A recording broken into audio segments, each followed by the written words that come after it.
Bonsoir tout le monde, bonsoir à toutes et à tous. Donc aujourd'hui, Foucault, Michel Foucault et la biopolitique. C'est un auteur qui est incontournable à côté de ceux que nous venons de voir, Gramsci, Weber, Bourdieu, etc. Dans les années 70, Foucault nous a bien aidés à penser les questions de domination, d'hégémonie, à travers un cours qu'il a fait au Collège de France qui s'intitulait « Naissance de la biopolitique ». C'est ce cours-là que je vais utiliser ce soir pour mon sujet. Il a été publié, ce cours, conjointement par l'EHESS, l'École des hautes études en sciences sociales, Gallimard et Le Seuil, en 2004. Le cours, donc, il est de 1978-79. Il a été précédé d'un autre cours qui est très proche de celui-là, dont le titre est « Sécurité, territoire, population », cours de 1977-78. À chaque fois, chaque année, Foucault faisait 25 leçons à peu près. Et publié lui aussi au même moment, en 2004, en même temps que Naissance de la biopolitique. Je vous signale tout de suite que j'ai abrégé ces deux cours, les 50 leçons au total, dans un document qui est sur le site des Amis de la Liberté, sur mon blog. Je les ai regroupés sous le titre « Une histoire de la gouvernementalité ». Ça fait quelque chose comme sans doute 80 pages par là. Et vous avez un abrégé, c'est-à-dire l'ensemble des développements, des raisonnements, mais raccourcis, bien entendu, de façon à... Et puis, dans une présentation qui est aussi simplifiée, j'ai quelques scrupules à le dire, mais plus accessible, on va dire comme ça. Plus accessible. Sur Foucault est paru cette année, 2022, Foucault et le néolibéralisme. Ça, c'est aux éditions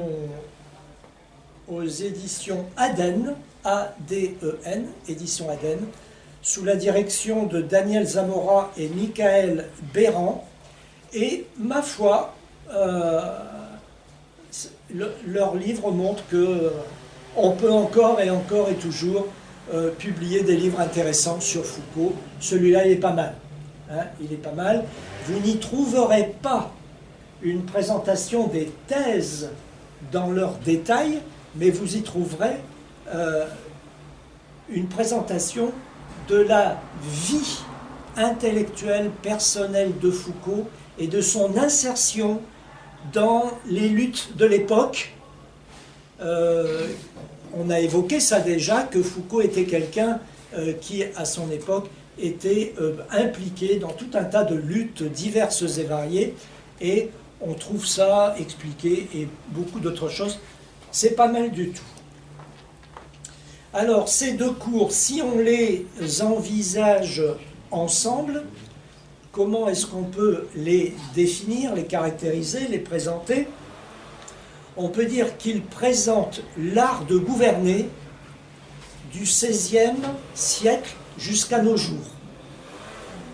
Le premier cours, sécurité, territoire, population, s'intéressant au XVIe et au XVIIe siècle, et puis le deuxième, naissance de la biopolitique, s'intéressant plutôt au 18, 19,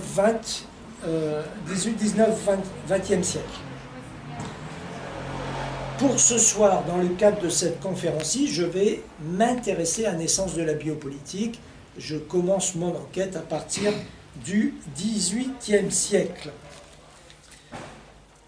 Pour commencer à définir un peu la différence entre les deux cours, le premier cours, la gouvernementalité, elle est envisagée sous l'éclairage de l'idée de territoire. le titre du cours le dit, sécurité, territoire, population. Donc c'est l'idée de territoire qui organise l'ensemble de la réflexion au XVIe et au XVIIe siècle. Alors que, à partir du XVIIIe siècle, c'est la notion de population qui organise la réflexion. On va y venir. C'est avec cette notion de population qu'émerge une nouvelle rationalité politique. Et derrière population, vous pouvez imaginer qu'il y a un autre rapport entre le pouvoir et les gouvernés qui va s'instaurer. Quand vous êtes sur le territoire, les individus, quelque part, même si c'est une fiction, mais quelque part, ils ne sont pas au centre du sujet. C'est le territoire. Tandis que quand vous dites que c'est la notion de population qui organise tout, ben la population, elle est faite de quoi? Elle est faite de sujets.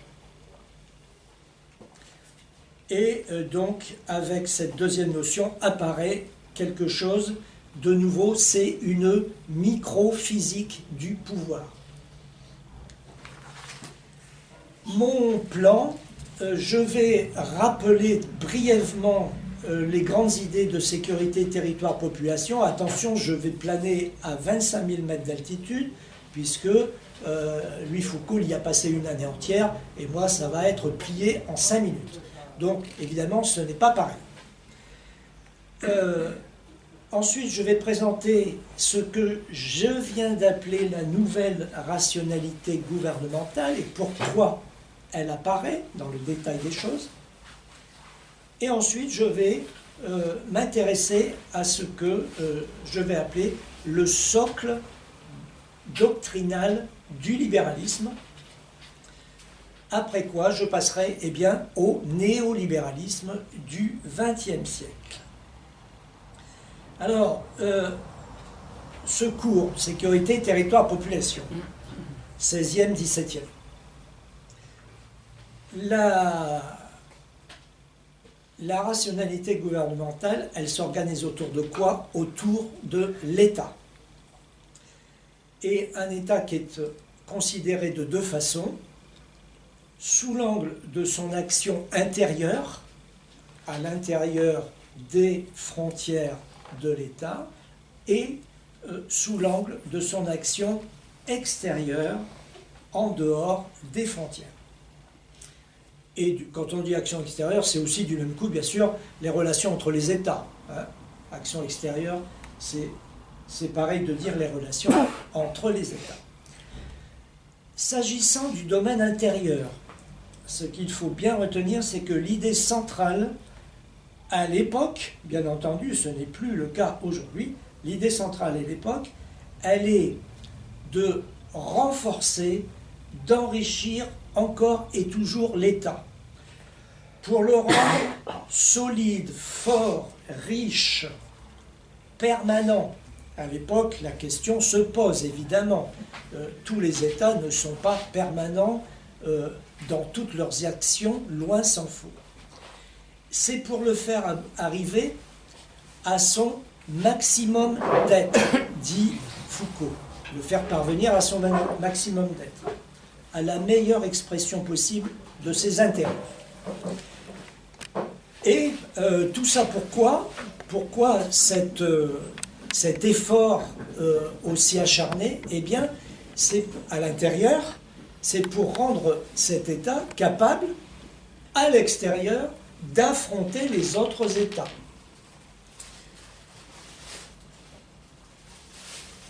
Donc, les objectifs à l'intérieur, eh bien, ils sont illimités. Illimités. Toujours plus forts, toujours plus riches, etc. Quelle est la seule limite, à vrai dire? C'est le droit. Seul le droit est en capacité, à l'intérieur, de limiter l'action de l'État. Vous avez d'abord le droit naturel qui met en avant des droits imprescriptibles, inaliénables, et puis vous avez quelque chose qui est en train de naître et de croître à grande vitesse, c'est le droit du contrat. Le droit du contrat, mi-15e. Mi-15e, ça commence à bien s'installer. Ça naît avant. On y reviendra, ça, là-dessus, en décembre. Là-dessus. Mais le droit du contrat, avec le droit naturel, ce sont les droits qui peuvent limiter l'action de l'État à l'intérieur, sinon elle n'a pas de limite. Dans le domaine extérieur, par contre, c'est très différent.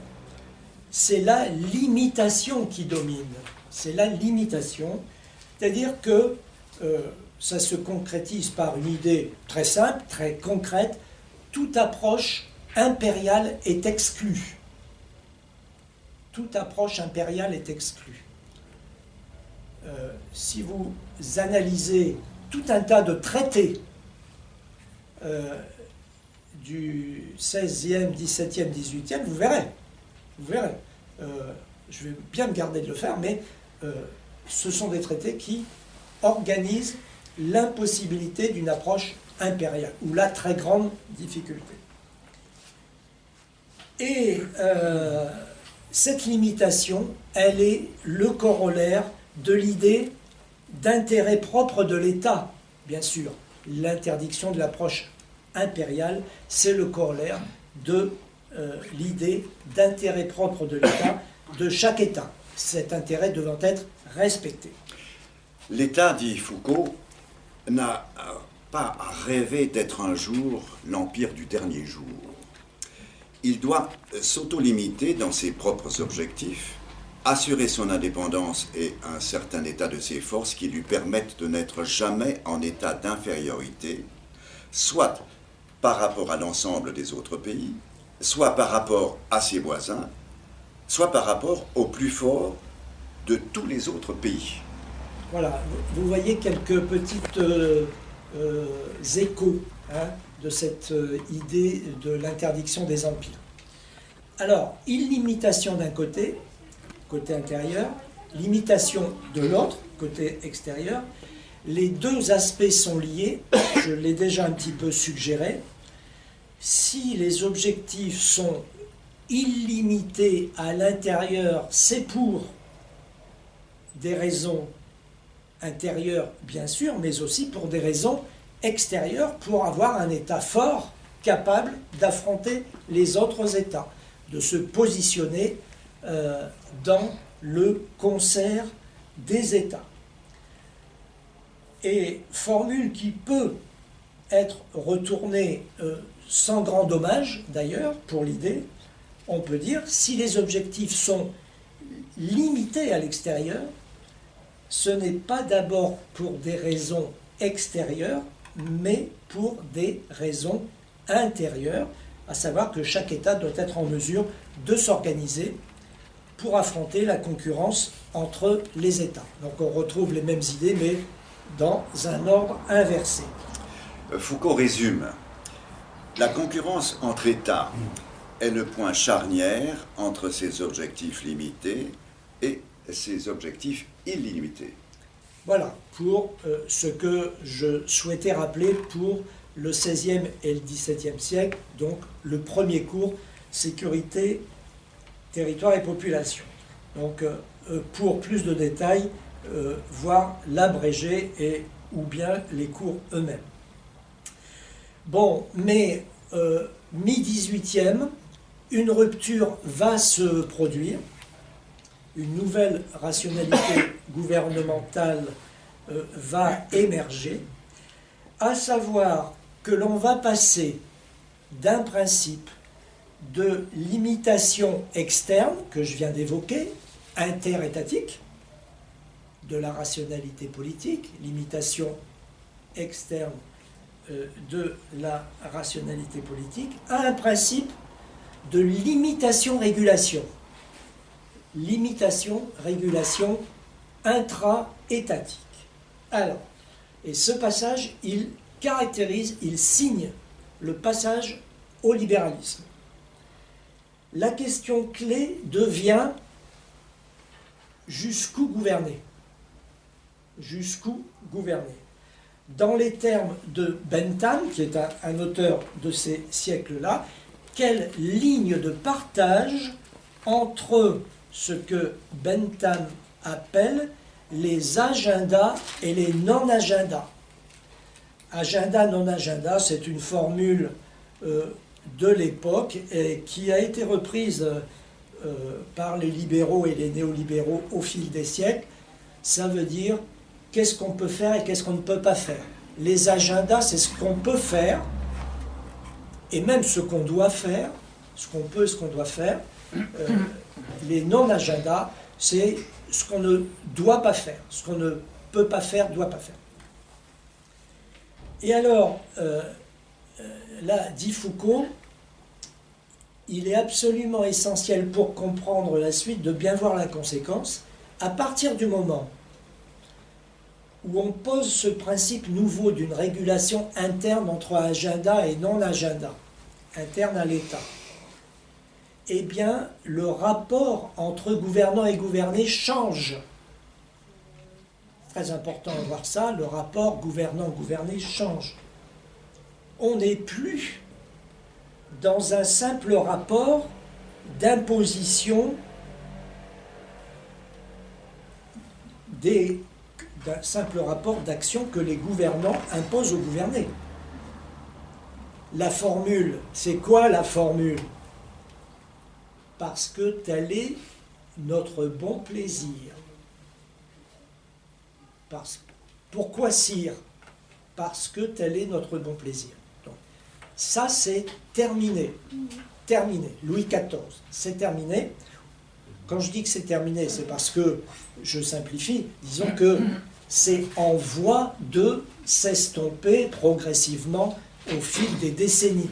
C'est ça, évidemment, qu'il faudrait plutôt dire.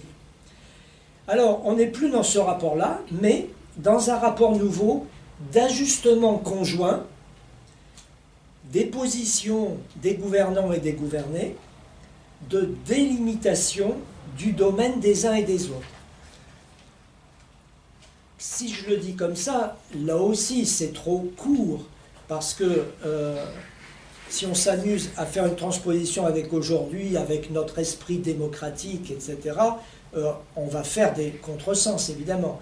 Donc il faut bien voir que les gouvernés de l'époque, ce ne sont pas des gens dans notre genre, évidemment. Hein. Nous serions le tiers-état à l'époque, pas le voix au chapitre. Hein. Donc non, c'est des couches nobles, de grands commerçants, la noblesse de robe, etc. Hein, c'est plutôt ça, les interlocuteurs de la monarchie à l'époque. Donc la question nouvelle, c'est jusqu'où le pouvoir peut-il aller? Et ce n'est plus seulement l'abus de souveraineté qu'on va pouvoir reprocher au pouvoir, mais également l'excès de gouvernement. Auparavant, on pouvait, dans le système 16e, 17e, lui reprocher l'abus de souveraineté. Là, s'ajoute autre chose, c'est l'excès de gouvernement s'appliquant au gouverné. Foucault dit qu'on entre alors dans une critique interne de la raison gouvernementale. Donc essayons de comprendre cette rupture. Pourquoi est-ce qu'elle est intervenue? Foucault indique 5 raisons de cette rupture. La première, dit-il, c'est qu'il faut comprendre la relation entre l'économie politique et la raison d'État. Foucault indique ici 5 points indispensables pour comprendre l'ensemble des choses et qui vont suivre au cours de l'année 1977 et 1978.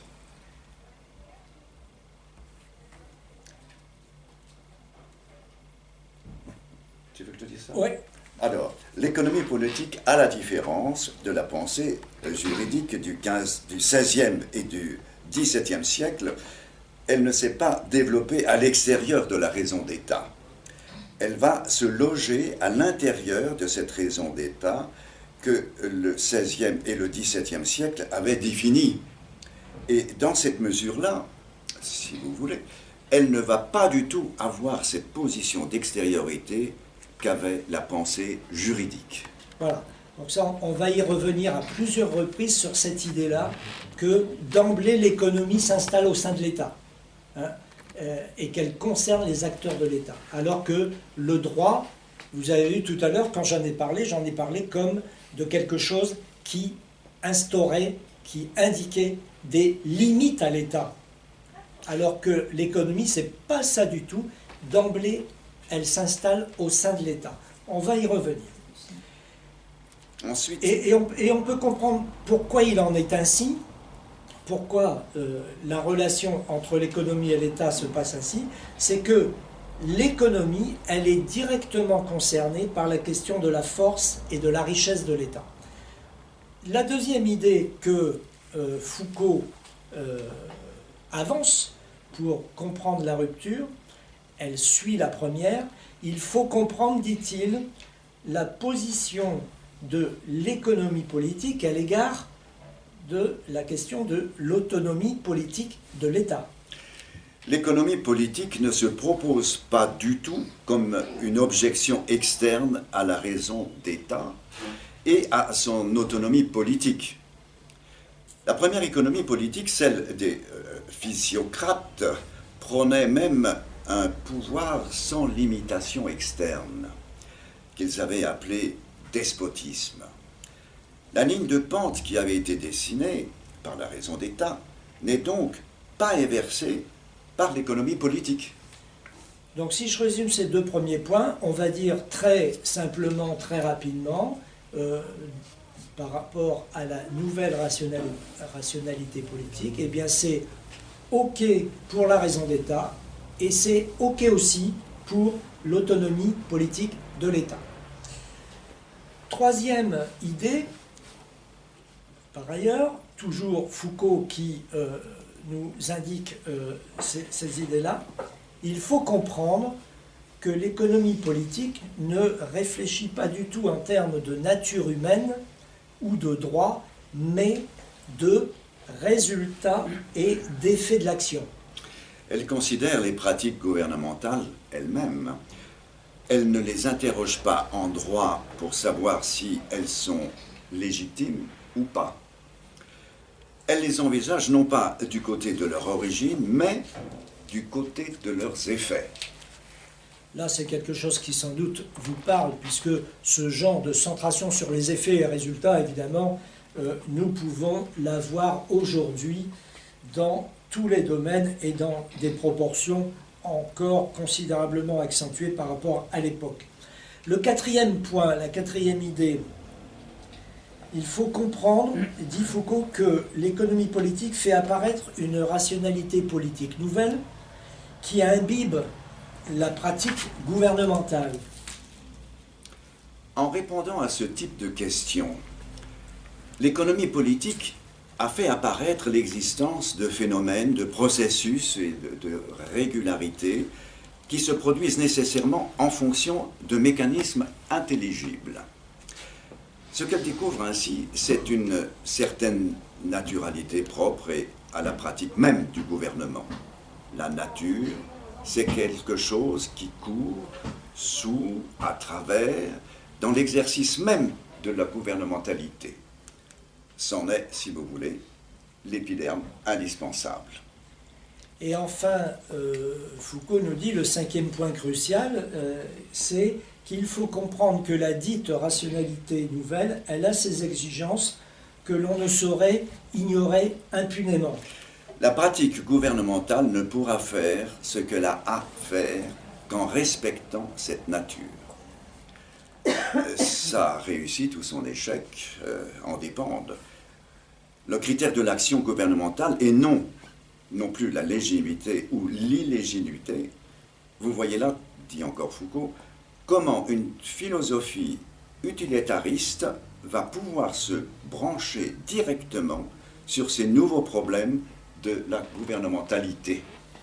Voilà, donc si on résume les points 4 et 5, très rapidement aussi, on va dire c'est respecter la nature, cela veut dire la connaître et donc l'étudier. Et donc, pour les gouvernants, ça veut dire quoi? Ça veut dire que, en plus de ne pas être mauvais, de ne pas être, disons, nul, eh bien, le gouvernant, maintenant, en plus, il va falloir qu'il ne soit pas ignorant. Il va falloir qu'il ait un niveau de connaissance substantiel. Au fond, ce qui fait son entrée dans la gouvernementalité, par le biais de toutes ces évolutions, c'est la question donc du savoir, du savoir, et derrière la question du savoir, eh bien, c'est la question de la vérité. De la vérité. On ne va pas tarder, d'ailleurs, au XVIIIe, dès le XVIIIe, à voir poindre du nez les experts économiques. Hein. Bientôt, ça va apparaître. Alors, je résume encore. Le pauvre Foucault, à l'époque féodale, la question était: est-ce que je gouverne bien conformément aux lois morales, naturelles, divines? Au XVIe, XVIIe siècle, avec la raison d'État, elle devient cette question. Est-ce que je gouverne bien assez, assez intensément, assez profondément, avec assez de détails pour porter l'État jusqu'au point fixé par son devoir-être, pour porter l'État à son maximum de force? Et depuis le XVIIIe siècle, est-ce que je gouverne bien à la limite de ce trop et de ce trop peu, entre ce maximum et ce minimum, que me fixe la nature des choses? Voilà. Alors, je vous livre une anecdote que Foucault cite à ce moment dans son cours. En 1751, Colbert demande à un commerçant: que puis-je faire pour vous? Que puis-je faire pour vous? Le commerçant lui répond: ce que vous pouvez faire pour nous, laissez-nous faire. Et c'est cela, dit Foucault, le libéralisme. Hein, le trop et trop peu, là, hein, il est là. Dans cette anecdote, vous avez le trop et le trop peu, la nature. Laissez-nous faire.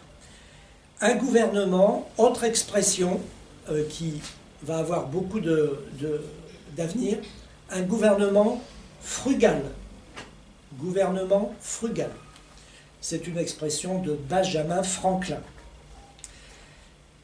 Alors, je posais tout à l'heure la question pourquoi cette rupture, et j'ai dit à cause des évolutions de l'économie politique, et j'ai cité 5 raisons qui tournent autour de l'économie politique.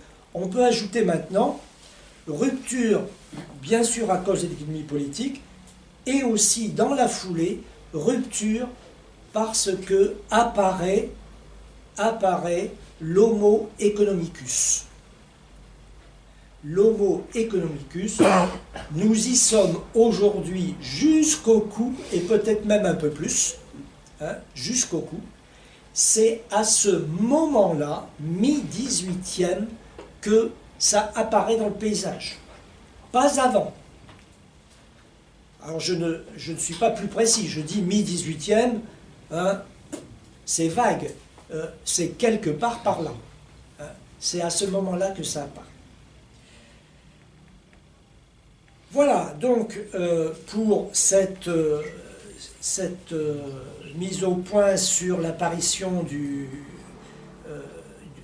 premier socle du libéralisme, les premières causes d'apparition du libéralisme, je passe maintenant au socle doctrinal proprement dit du libéralisme, avec 3 points que je vais aborder. D'une part, la question de la vérité du marché, d'autre part, la question des lois et libertés et du fait qu'elles sont surplombées, ces lois et libertés, par la notion d'utilité, on va y revenir, et puis le 3e point, des réflexions sur l'horizon européen qui commence à s'installer dans les esprits dès le XVIIIe. Il ne faudrait pas croire que l'Europe, ça date du XXe. Hein. C'est pas ça du tout. La vérité du marché. La vérité du marché. J'ai dit tout à l'heure que l'économie politique a introduit dans la gouvernementalité la question de la vérité. Bien. Alors attention, entendons-nous bien, il ne faudrait pas imaginer derrière cette formule, telle que je viens de l'exprimer, il ne faudrait pas imaginer que les gouvernants se seraient mis à étudier l'économie politique. Hein, qu'ils auraient pris des manuels, non, c'est pas ça. Ou bien, plus drôle encore, qu'ils se seraient mis à écouter les économistes. C'est pas ça non plus. Donc, ça veut dire autre chose. Ça veut dire que le lieu de vérité, le lieu de formation de vérité, devient le marché. Voilà. Au Moyen-Âge et jusqu'au XVIIe, le marché était un lieu réglementé. Il ne pouvait pas s'y passer n'importe quoi. Il était réglementé, les corporations, etc. Vous savez tout ça. C'était un lieu, on dit, de juridiction, où du droit se disait juridiction, un lieu de juridiction. Et il va devenir un lieu de véridiction, où c'est de la vérité qui se dit. Alors, c'est-à-dire, donc, un lieu où je dis une vérité, laquelle? La vérité du marché, pardi. La vérité du marché. Celle, on va employer une expression connue, celle du juste prix. Vous vous souvenez de cette émission à la télé. Voilà. Et donc, dans cette affaire-là, bien sûr, au diable la justice. C'est la vérité du marché, le juste prix. La justice. Le prix va exprimer un certain rapport adéquat entre coût de production et étendue de la demande. Le marché doit être révélateur de quelque chose qui est comme une vérité. Et le gouvernement, maintenant, pour être un bon gouvernement, devra fonctionner à la vérité. Voilà, donc pour la question de la vérité, qu'il faut donc entendre comme la vérité du marché, la sanction du marché. Ces expressions nous sont familières, évidemment. C'est très important de prendre conscience du fait que toutes ces expressions sont nées à ce moment-là et pas au XXe siècle. Hein? Nous avons tendance à voir midi à notre porte. En l'occurrence, à imaginer que certaines grandes idées sont nées avec nous. Mais non. Deuxième point. Les lois et libertés, que deviennent-elles? Et j'ai dit, elles sont surplombées par la notion d'utilité. Quand on cause bien, on ne dit pas comme ça. On dit les lois et libertés subsumées sous la notion d'utilité. Subsumées. Je traduis surplombé. Alors, ça veut dire quoi tout ça? L'économie politique, elle promeut donc d'un côté un gouvernement frugal, se tenant en permanence entre le trop et le trop peu. Et de l'autre, la liberté du marché. Donc d'un côté, il y a quelque chose qui est de l'ordre de la modération, de l'ajustement, du bon sens, de la raison, de la modération, c'est le meilleur mot. Et de l'autre, la liberté du marché.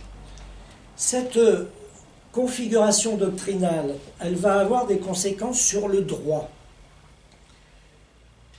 Parce qu'il va revenir à celui-ci, au droit, dans tous les domaines, de définir le degré adéquat d'intervention de l'État. Il va falloir que le droit dise, dans ce domaine-là, l'État peut aller jusque-là.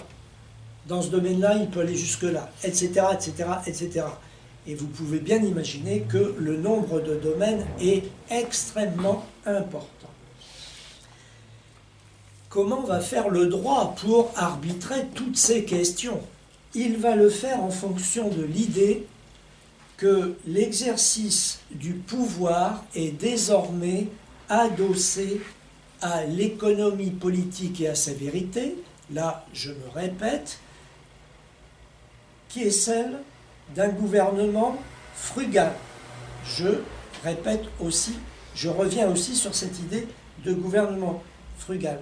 La question du droit ne va donc pas être de fonder la souveraineté, ce n'est plus ça, ce n'est plus de fonder la souveraineté, comme ça a pu être le cas au XVIe, XVIIe, mais d'y mettre des bornes,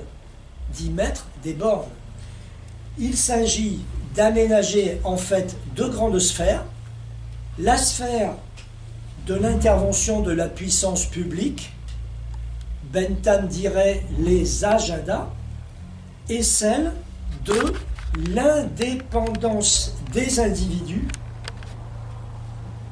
Bentham dirait les non-agendas.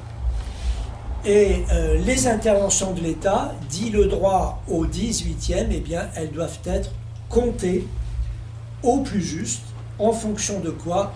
Eh bien, en fonction de l'utilité. Ça va faire un sacré changement par rapport au XVIe, XVIIe, où on parlait de droit naturel, ou même par rapport au droit de la Révolution de 1789. On va passer des libertés inaliénables, qui étaient axiomatiques, postulées, à des libertés arbitrées. Les libertés inaliénables existent, on passe à des libertés arbitrées en fonction des intérêts en présence. Lesquels? Ceux de la puissance publique, cela va de soi, on a presque envie de dire en premier lieu, mais ceux aussi des organisations diverses et variées, petites ou grandes. Pensez aux corporations, par exemple, ou bien à des institutions judiciaires, par exemple. Et puis aussi les intérêts, quand même, les intérêts des particuliers. Foucault dit que le problème de l'utilité va recouvrir de plus en plus tous les problèmes traditionnels du droit. Excusez-moi. Oui. Vous disiez à l'instant, auparavant, au XVIe, droit inaliénable. Et d'un autre côté, vous avez aussi dit que c'était selon son bon plaisir du roi. En quoi est-ce... Alors, qu'est-ce que c'est que ce côté inaliénable? C'est arbitraire, en fait. Oui. C'est quand même arbitraire aussi. Bien sûr, attention. D'un côté, c'est économique et de l'autre côté, c'est arbitraire. Alors, si j'ai bien compris. Oui, il faut préciser, merci de la question, il faut préciser que les droits inaliénables en question, ils sont relatifs à la souveraineté de l'État ou à son autonomie politique. Les individus ne sont pas concernés. Ils seront concernés à partir de la Révolution française. Là, au XVIe et au XVIIe siècle, ce que l'on organise, c'est la souveraineté de l'État et l'autonomie politique de l'État, sa capacité à agir. C'est ça les libertés inaliénables en question. Parce que si l'État veut changer ses lois, il le change. C'est ça. C'est pas vraiment inaliénable, il peut le changer, il peut faire ce qu'il veut. Oui, enfin, la notion de souveraineté de l'État n'a pas toujours existé. Elle apparaît avec un penseur qui s'appelle Baudin, les livres de la République. Oui, elle apparaît avec Baudin. Elle s'installe, la souveraineté, l'idée de souveraineté de l'État progressivement. Donc au XVIe, XVIIe, elle est arrivée à maturité, ainsi que le présente... Dit monsieur, j'y pensais aussi, mais qui les décrète, ces droits inaliénables? Ça me pose question, moi, sous Louis XIV, par exemple. On est encore en plein dans, dans le côté, j'ai l'impression, droit inaliénable. Mais qui les décrète? C'est le roi lui-même. C'est la caste, c'est un mix. Millénaire au pouvoir, on va dire. On est dans un cas... de la religion, on est dans un cas d'idéologie dominante. Oui. Bon, comment ça se passe? Il y a un côté ésotérique et un côté exotérique. C'est-à-dire quoi? C'est-à-dire, l'idéologie dominante, elle est élaborée, pensée, concoctée par des personnes qui occupent des fonctions intellectuelles éminentes. Ça remonte même, vous pouvez même remonter à l'Égypte. Hein, mais des traditions, quoi, des traditions héritées de l'histoire, confirmées par l'histoire, etc. Il y a des traditions installées par l'histoire. Vous prenez en Égypte les prêtres sacrés en Égypte, etc. Ils édictent des choses. Bien. Revenons au XVIe, XVIIe siècle, disons notre Moyen-Âge en général. Vous avez aussi des intellectuels qui se sont détachés de la population. Ça, c'est le processus de division du travail manuel et intellectuel qui se fait au fil des millénaires, hein, pas au fil des siècles, au fil des millénaires. Bien, ces personnels-là, ce sont des personnels dédiés à la classe dominante de l'époque. Et ils effectuent un travail qui comporte deux aspects. Un aspect que je disais tout à l'heure, ésotérique, c'est-à-dire tourné vers la classe dominante. Hein? C'est, disons, les cuisines internes de la classe dominante. C'est l'aspect ésotérique. Et puis, vous avez l'aspect exotérique, tourné vers la population, mais ce sont les mêmes cuisiniers. Hein, ce sont les mêmes cuisiniers, c'est la même cuisine centrale. Ça doit être compatible. Et il faut que ce soit compatible, bien entendu. Et ça, ce travail-là, ben vous prenez, je citais Bodin, mais on pourrait citer évidemment les manuels d'histoire des idées politiques font des centimètres et des centimètres. Ça, c'est quelque chose qui est intéressant à faire d'ailleurs, hein, c'est une histoire passionnante. Hein, voir comment les idées dominantes évoluent, mais elles évoluent pas au hasard, elles évoluent en fonction de l'évolution de la société, des forces productives, etc. Je prends un exemple qui est, je vais prendre un exemple frappant. En Égypte ancienne, les prêtres, comment assoient-ils leur pouvoir en Égypte ancienne? Ils assoient leur pouvoir à partir de la connaissance qu'ils ont du comportement du fleuve Nil. Ils ont des connaissances qui leur permettent de déterminer à quel moment le fleuve va grossir et inonder les vallées. Ou bien ils savent à quel moment il faut semer, à quel moment il faut récolter, etc., etc., etc. Ils savent tout ça parce que ce sont des connaissances qu'ils ont accumulées au fil des générations. Bien. Et ces connaissances, et elles les mettent dans la position de diriger l'agriculture. Qui dirige l'agriculture en Égypte ancienne? Ce sont les scribes. Ce n'est pas on va dire, des administratifs, hein, pas du tout.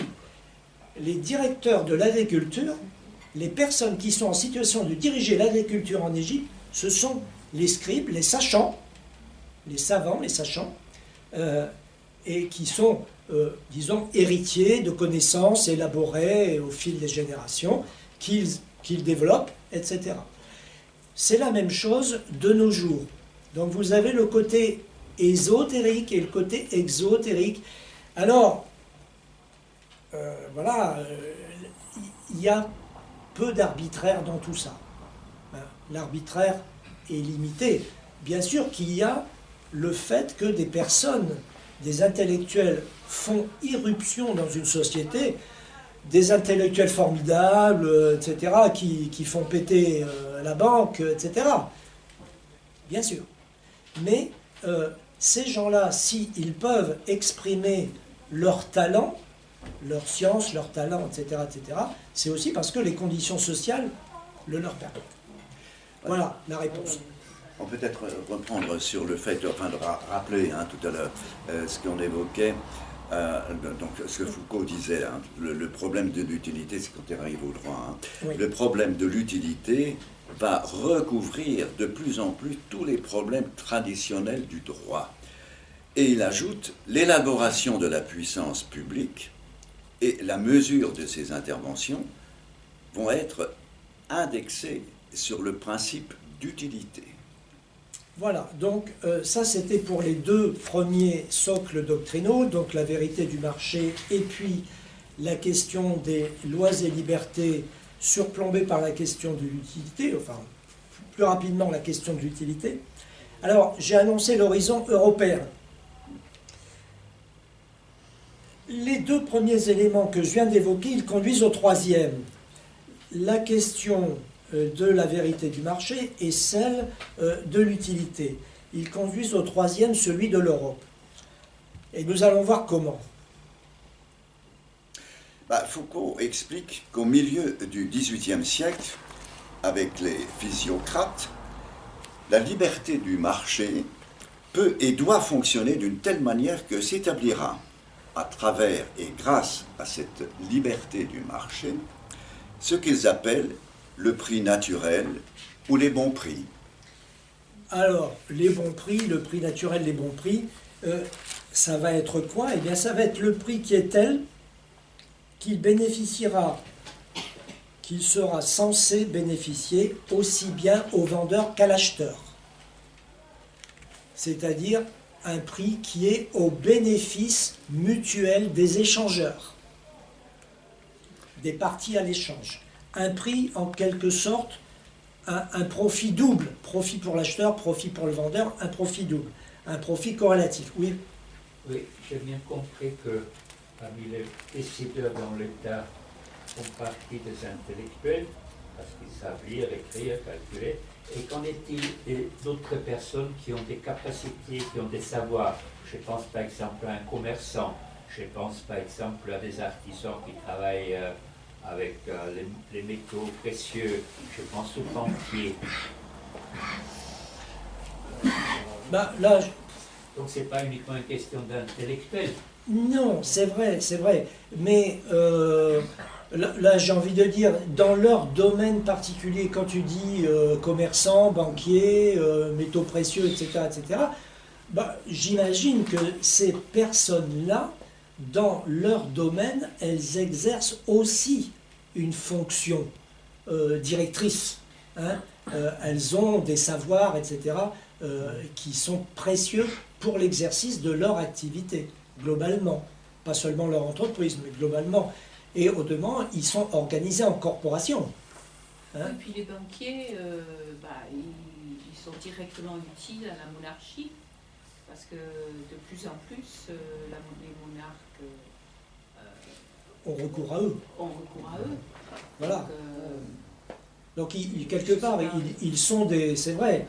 C'est pas des intellectuels, mais c'est des gens très utiles. Voilà, la monarchie, avec les siècles qui passent, elle emprunte aux banquiers pour les guerres, etc., dans des proportions qui, au fil des siècles, vont devenir absolument phénoménales, colossales. Et oui, bien sûr. Là, tu dis ça peut-être parce que là, tout à l'heure, j'ai pris un exemple extrêmement global. Non, j'ai posé la question par rapport à... Je peux bien comprendre que les intellectuels ont un rôle important, mais il y en a d'autres aussi, pour des raisons différentes. Oui, bien sûr. Mais ça peut intéresser l'État d'avoir des gens qualifiés dans un domaine. Je ne sais pas, par exemple, les Hollandais qui savaient bien construire des bateaux, des bons navigateurs. Bien sûr. Pour un État, c'est drôlement important aussi. Bien sûr. Là, je pense qu'il y a une méprise sur le mot intellectuel. Gramsci, spécialiste. Il y a une méprise. souvenez-vous de ce que j'ai dit sur Gramsci. Là, il faut s'accrocher à cette idée de Gramsci. Elle est vraiment utile. Gramsci dit, de mémoire, bien sûr qu'il y a des intellectuels au sens prof de fac, etc., etc., hein, des grands philosophes, etc. Bien sûr, bien sûr. Mais il dit aussi, il n'y a pas de non-intellectuel, dit Gramsci. Il n'y a pas. Dans toutes les fonctions, il y a une dimension intellectuelle. Bien entendu, il y a des personnes qui, par fonction, sont intellectuelles dans la société.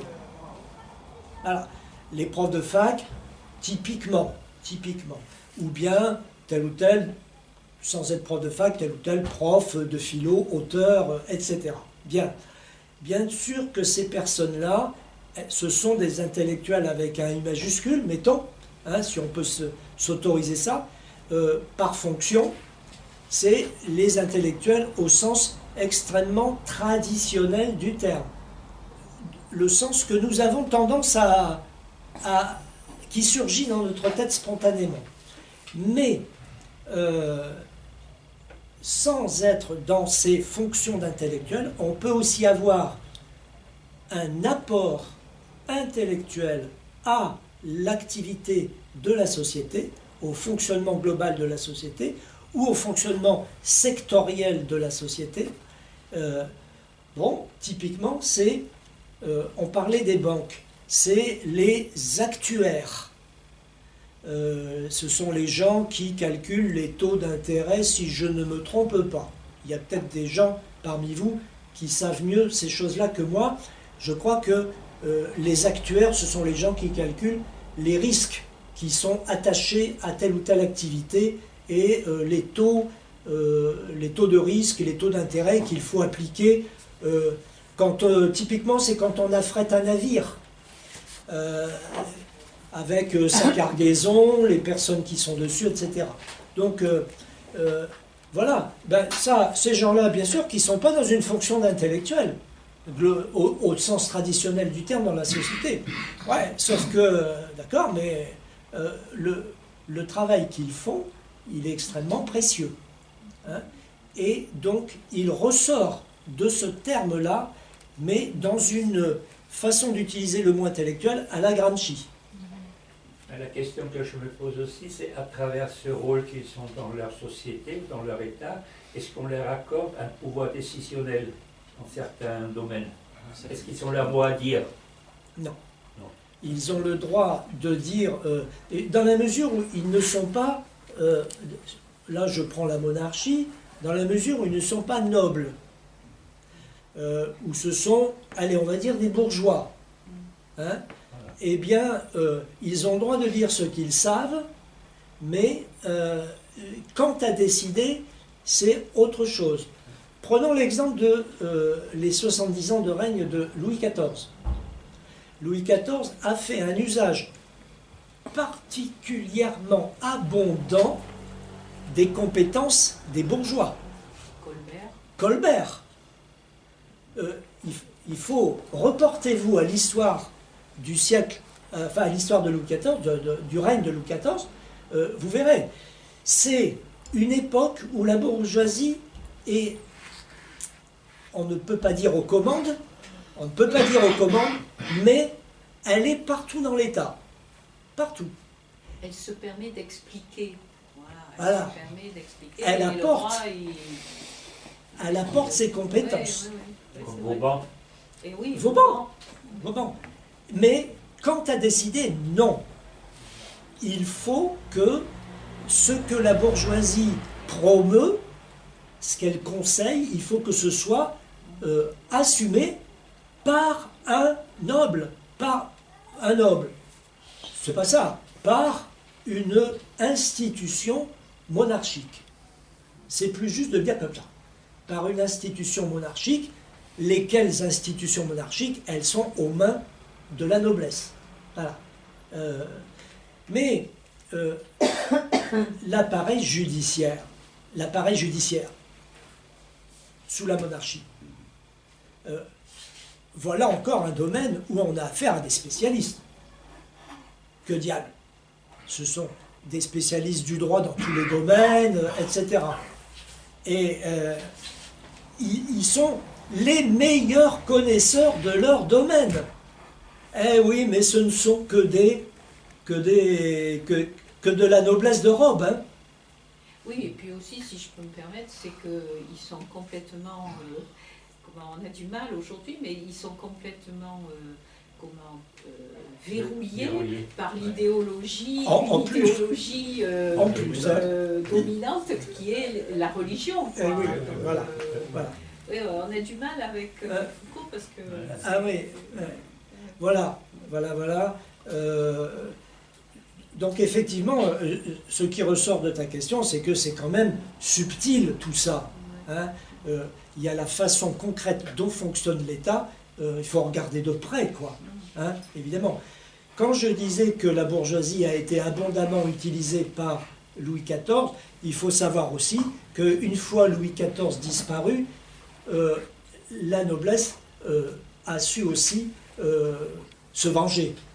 Hein, parce qu'après Louis XIV, la bourgeoisie, elle en a bavé des ronds de chapeau aussi. Hein. C'était terminé l'époque de Louis XIV, et le haut, Louis XIV c'était un haut dans la présence de l'État, au sein de l'État, et après Louis XIV, ce fut plusieurs bas. Hein. Ce n'est qu'avec la Révolution, évidemment, ça c'est une autre histoire. L'enrichissement d'un pays, comme l'enrichissement d'un individu, dit Foucault, ne peut s'établir à long terme et se maintenir que par un enrichissement mutuel. Alors, donc, je disais tout à l'heure profit double, profit mutuel, profit corrélatif, etc., etc. Et avec cette citation, donc, ce qu'il faut voir, c'est que on est sorti d'un paradigme qui était celui des mercantilistes et qui était de dire ce que l'un gagne, l'autre le perd.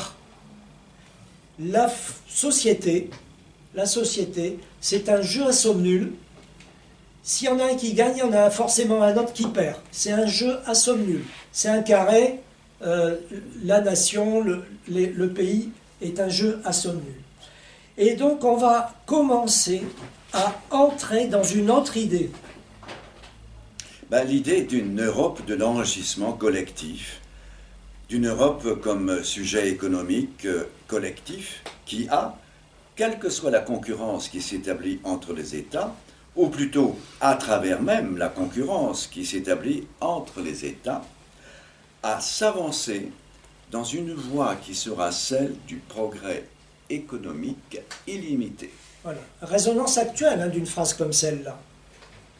C'en est donc fini, donc, je viens de le dire, du jeu économique à somme nulle, des mercantilistes. Cela veut dire aussi que le système Europe, entre guillemets,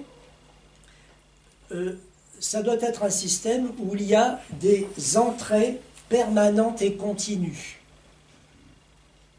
Fini le jeu économique à somme nulle. Donc, on est dans un autre système avec entrée permanente continue. Cela veut dire aussi quelque chose d'important, vous allez voir encore une résonance actuelle, ça veut dire on va revoir la question de la mondialisation. Elle est engagée, hein, la mondialisation, depuis les grandes découvertes. Elle est engagée. Il faut la revoir. Mondialisation, je devrais ajouter, et colonisation. Bien sûr, que diable. Hein. Attention, hein, ne l'oublions jamais. L'accumulation préventive du capitalisme, ça s'est fait à travers des horreurs absolument invraisemblables. Donc, l'Europe va commencer à se penser comme unité économique. Elle va commencer à envisager son avenir comme unité économique, comme sujet économique. Et là, c'est l'Europe qui va être le joueur et quel va être l'enjeu du jeu? Le jeu est en Europe, dit Foucault, mais l'enjeu, c'est le monde. Voilà. Donc avec des concrétisations qui, bien sûr, hein, à l'époque, au XVIIIe, vont d'abord être modestes, quand même, et qui vont grandir au fur et à mesure. Ce n'est pas pour rien que c'est à cette époque que fleurissent les projets de paix perpétuelle. Projets de paix perpétuelle. Allez, je vais seulement citer celui de Kant. L'impérialisme, c'est pas encore là, au XVIIIe. L'impérialisme n'arrivera que plus tard, fin XIXe. Donc, vous voyez, encore un siècle, un bon siècle avant l'impérialisme. Mais quand l'impérialisme va arriver, c'est selon cette doctrine-là qu'il va se mettre en place. Donc on peut commencer à parler de libéralisme à partir de la mi-18e, dit Foucault, parce que la liberté est en train d'investir toutes les sphères de la société. Il cite encore liberté du marché, liberté du vendeur et de l'acheteur, libre exercice du droit de propriété, liberté de discussion et éventuellement liberté d'expression, etc., etc. Voilà. Bon, dans le etc., on pourrait ajouter la liberté du commerce, la liberté du marché intérieur et la liberté du marché du travail. Mais, pardon, là, ce sont des idées qui émergent, mais qui ne s'appliquent pas. Alors, elles émergent, elles vont s'appliquer progressivement. Voilà, mais il faudra quand même des coups révolutionnaires pour que Bien sûr. ça s'exprime. Vraiment. Alors, en ce qui concerne la liberté du marché du travail, il faut savoir par exemple que les corporations, elles ont commencé à être démantelées avant la Révolution. Bien entendu, on était loin du compte, ça va de soi, mais un certain nombre de corporations ont disparu dès avant la Révolution, et avec, d'ailleurs, il faut le savoir, l'accord de la monarchie, qui a contribué à leur démantèlement. Sous la pression de qui? Des bourgeois, qui avaient prêté de l'argent. Il fut un temps, dans les 3 ou 4 décennies qui ont précédé la Révolution, où la monarchie, financièrement, était exsangue. Et elle avait tendance à écouter, enfin, ou à écouter sans doute, mais surtout à entendre certaines demandes de la bourgeoisie. Et donc, je n'ai pas en tête les corporations qui sont concernées, mais il y en a un certain nombre qui sont disparus avant, et même le contrat de travail, type capitaliste, apparaît aussi, avant la Révolution. Mais là aussi, c'est petit, il remplace les corporations qui ont disparu. On verra tout ça lors d'une prochaine conférence, quand je vais vous présenter, en 2 conférences de décembre, quand je vais vous présenter la formation de l'hégémonie bourgeoise mi-15e, mi-18e. Un vaste panorama qui va nous permettre de parcourir, disons, en 2 heures, 2 heures et demie, 3 heures, qui va nous permettre de parcourir 3 siècles d'évolution économique et idéologique. En décembre. Oui. Quand tu disais l'impérialisme, ça venait plus tard, il était devenu, et alors les Ottomans, les Turcs qui envahissaient l'Europe, c'était pas de l'impérialisme? Oui, dans mon idée, c'était l'impérialisme capitaliste. Ah ouais. Ouais. C'est bien avant. Hein. Bien sûr, tu as raison. Non, là, je suis sur impérialisme capitaliste. Je suis concerné par la question, vu que je suis autrichien.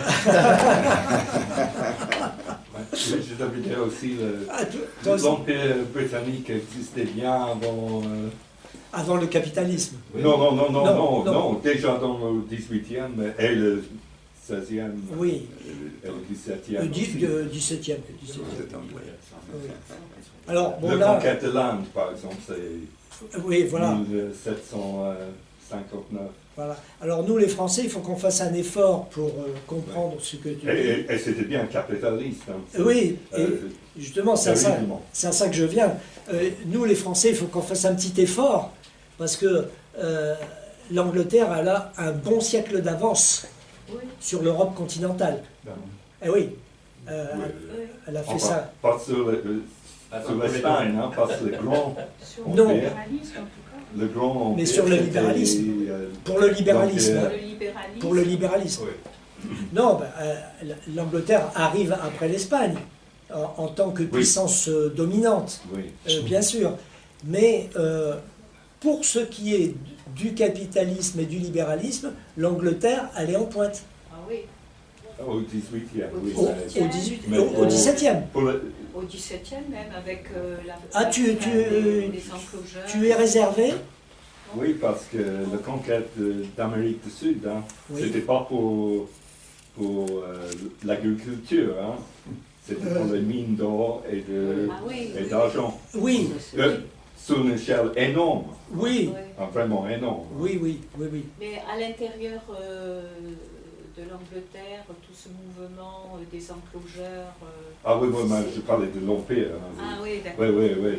Ah, mais oui, même à l'intérieur, C'est une Ouais, c'est- manifestation du les libéralisme. aristocrates anglais étaient bien des commerçants. Oui, Oui, oui, voilà. Et absolument des commerçants. Et C'est ça. ils ne Ah, il n'y dérogeaient avait pas. pas une... oui, oui. Oui, c'est ça aussi, parce Mais que ça- les même, nobles... même en Angleterre, alors qu'en Inde ou oui, autre part, hein, c'était autre chose. et Mais les la Espagnols, différence, oui, c'est hein, ça aussi. Oui, mais moi j'appelle ça capitalisme marchand. euh, peut-être. Oui, peut-être. capital marchand. Et ce qui a favorisé le libéralisme, il me semble, en Grande-Bretagne, c'est que, en Angleterre en tout cas, c'est que Oui, ben, les vous parlez nobles... de libéralisme, mais n'oubliez pas, à l'époque, le libéralisme était absolument compatible avec l'esclavage. Bien Oui, sûr, que bien sûr. dire. Mais Et même pas, il y avait même des gens assez proches Oui. des esclaves qui n'étaient pas d'Afrique. Hein. Et Je ce parle qui- des Irlandais. ce qui a aidé socialement la montée du libéralisme en Angleterre, c'est que, contrairement à la France, les nobles de sang, ils ne dérogeaient pas s'ils travaillaient et s'ils faisaient du commerce et tout ça, alors que En France, non. Oui, bah, c'était je sais bien, oui, oui, oui. Ben, Donc, il y avait une différence, c'est que l'Angleterre, au XVIIIe siècle, s'était engagée dans l'industrialisation, dans le Et travail, pour la ça, chaîne. justement, L'Allemagne c'est aussi, ça, bah hein, oui. mais nous, enfin la France, c'était les usuriers, c'est-à-dire ils travaillaient pas, mais ils touchaient de l'argent. Mais on ne s'est pas lancé dans la production comme l'a fait l'Angleterre, c'est pour ça qu'elle a un tour d'avance, et que Karl Marx a analysé la société anglaise, qui lui a permis de comprendre le système capitaliste, son C'est évolution. C'est ça, Hein, c'est voilà. ça, c'est ça. L'avance de l'Angleterre, globale de l'Angleterre, et l'analyse qu'il en a faite, lui a permis de comprendre ce qui allait arriver en France, enfin ailleurs Ouais, après. Voilà, voilà. Ailleurs. Plus, juste un mot, parce que la noblesse n'avait pas le droit de travailler, elle n'avait Non. le droit de toucher l'argent. Voilà, C'est pas le cas dans d'autres pays. voilà, Oui, On peut être- même en Allemagne. Voilà. voilà. Donc, je reprends le cours de l'exposé. Donc, l'Europe devient un acteur économique global. Elle va se fixer des objectifs économiques globaux, repenser la mondialisation qui a commencé à l'époque des grandes découvertes, pour faire court. Elle va la repenser. Et donc je disais, c'est là que je disais que l'impérialisme n'arrivera qu'après, bien sûr, fin 19e, l'impérialisme capitaliste. Voilà. Et donc, si on peut faire commencer le libéralisme à ce moment-là, c'est parce que c'est tout un ensemble de changements qui mettent en avant la notion de liberté qui arrive et qui convergent avec ce qu'on a cité, liberté du marché, etc., etc., etc. Alors, voilà donc les fondamentaux du libéralisme, mi-18e, après quoi, que fait Foucault? Eh bien, il passe à l'analyse du néolibéralisme. Là, il fait un grand bond dans le temps, hein, bien sûr, il fait un grand bond, il arrive direct au XXe siècle. Je vais aborder 3 points. Le néolibéralisme allemand, le néolibéralisme à la française et le néolibéralisme à l'américaine de l'école de Chicago. Voilà, allemand, français et américain. Je préciserai les choses plus tard. L'ordolibéralisme allemand, quand est-ce que ça se passe tout ça? C'est en fait à la sortie de la Deuxième Guerre mondiale que tout ça se décide. Alors, je précise que dans le séminaire de l'année dernière, j'ai déjà évoqué tout ça, et vous pouvez vous reporter au séminaire de l'an dernier, où les traces écrites sont sur le site des Amis de la Liberté. Alors, première chose à dire, il faut se positionner en 1848. L'Allemagne est sortie de la guerre depuis 3 ans. Que fait le responsable des affaires économiques de l'époque, de la Bisonne, la zone anglaise et anglo-américaine? Il libère les prix. Qui c'est l'individu qui fait ça? C'est Ludwig Erhard. Ça vous dit quelque chose? Bien sûr. Bon, Ludwig Erhard, il n'est pas chancelier, hein, en 1848, il est responsable des affaires économiques de la Bisonne. Il vient du patronat allemand. Il libère les prix. Il prend les Américains par surprise. Il prévient personne et il libère les prix.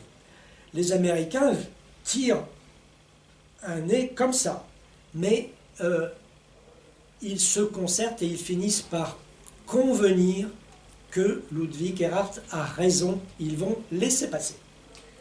Et donc la libération des prix va se faire. Il dit, Ludwig Erhard, ils doivent assurer la fonction de direction du processus économique.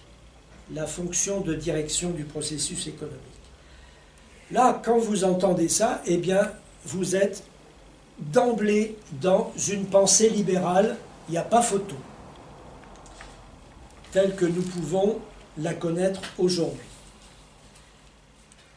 Le deuxième élément, c'est la question de l'État. En 48, 45, 46, 47, 48, l'État en Allemagne, il est évanescent. Et oui, l'Allemagne vient de subir une défaite militaire sévère. Les destructions sont extrêmement importantes et l'appareil d'État, les hommes et les femmes qui animaient l'appareil d'État, envolés. Donc, au lieu de ça, eh bien maintenant, c'est les fameuses zones anglaises, américaines, françaises, sachant que anglaises, américaines vont fusionner à un moment donné. Donc l'État est inexistant. Et personne ne voit comment une volonté collective pourrait émerger pour le mettre en place, pour le réformer, pour le réparer, etc. Alors, que dit Erhard?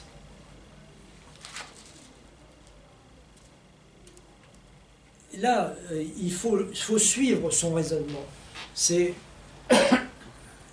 osé.